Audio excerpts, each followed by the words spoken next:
Hello and welcome to Cocktails with a Twist of History, your digital destination for all things cocktails.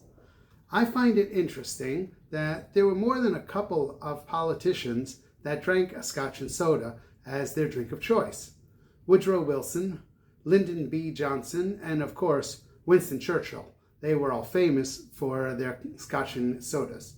The idea of a scotch and soda itself is a little bit strange, in that if someone's drinking scotch and they want to put ice in it, often they put a large piece of ice in it so that it cools the scotch but doesn't water it down. And here, where they're going to put a whole bunch of water, well, with bubbles, but still, into their scotch. President Woodrow Wilson served as president during Prohibition, and he tried to veto Prohibition, but he was not successful. But Wilson loved scotch. His campaign slogan was, "Wilson, that's all." Actually, that came from a brand of whiskey that was popular in the early 20th century. Lyndon B. Johnson held Oval Office during the Vietnam War and the Civil Rights Movement.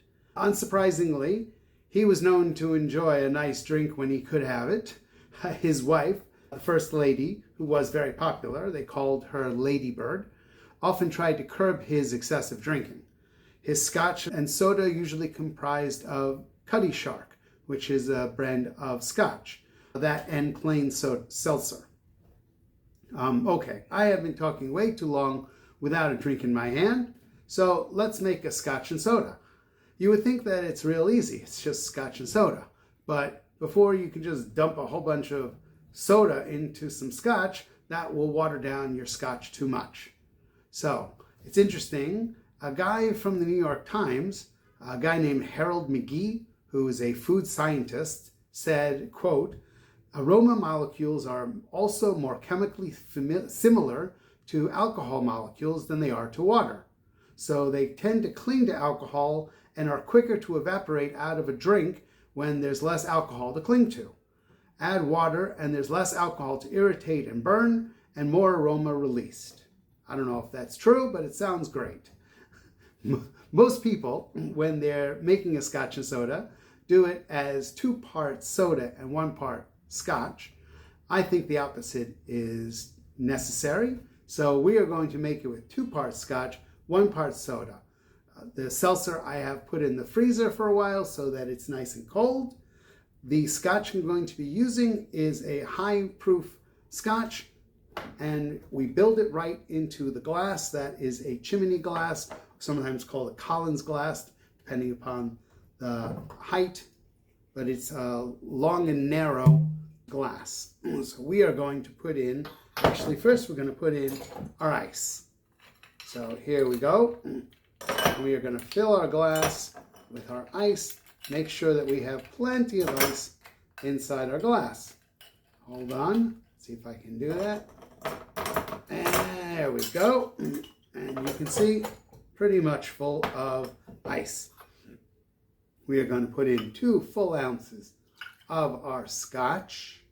Here we go. And then we're going to put in 1 ounce of plain seltzer.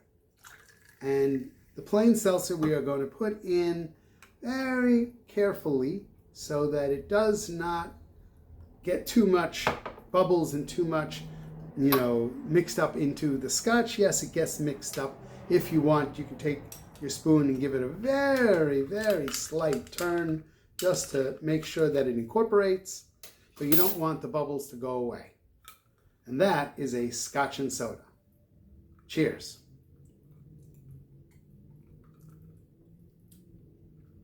That is remarkably good. It's very refreshing. You can see why they liked it. As for why these politicians used scotch and soda, other than the fact that they liked it, it looks like a soda drink and not really a cocktail. And I guess the press and the public won't give them as hard of a time about it. Johnson, in his early years in the Senate, he was hosting politicians for a cocktail hour, and he told his staff to serve him weaker scotch and sodas than the people in the crowd so that he could be sharp and they would not be. After the presidency, he was known to be in his Texas ranch with a styrofoam cup with cutty shark. Winston Churchill enjoyed a variety of alcoholic beverages, including champagne, whiskey, brandy, and wine. He drank a lot of scotch and sodas, and particularly ones with Johnny Walker. He started his day with a whiskey soda, which he referred to as a Papa cocktail. One of Winston Churchill's most famous quotes about alcohol is, quote, "I have taken more out of alcohol than alcohol has taken out of me." I think I can relate to that.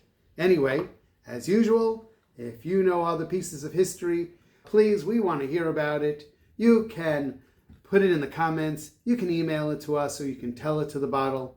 Also, we want you to like, we want you to subscribe, we want you to follow. Please send a link of this to people that you know that you think might enjoy the show. And thank you for watching Cocktails with a Twist of History.